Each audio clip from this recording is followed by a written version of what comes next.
Question 21. The selling price of a product is fixed to ensure 40% profit.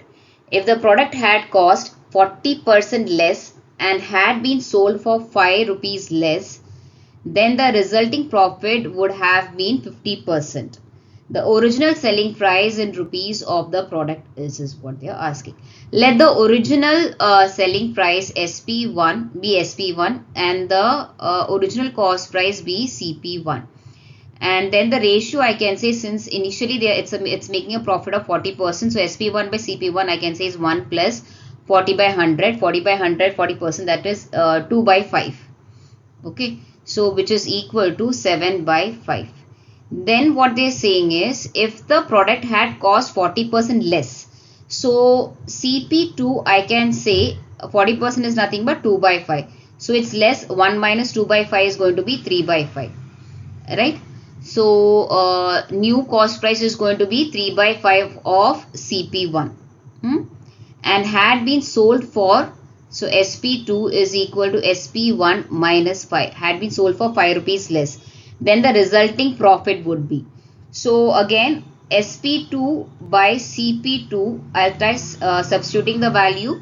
SP2 is equal to CP1 minus 5, which I can write SP1, I can write in form of CP1, which is 7 by 5 into CP1 minus 5, and CP2 is also in the form of CP1. So SP2 is 7 by 5 of CP1 minus 25 I'll put.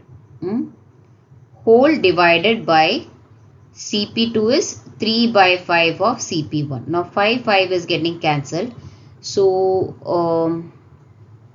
this is equal to 7 CP1 minus 25 by 3 CP1. Okay, so and then because of this, then the resulting profit would be 50%.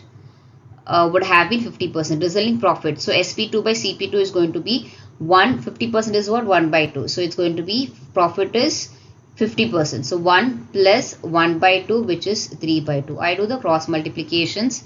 So 14 CP1 in minus 50 is equal to 9 CP1.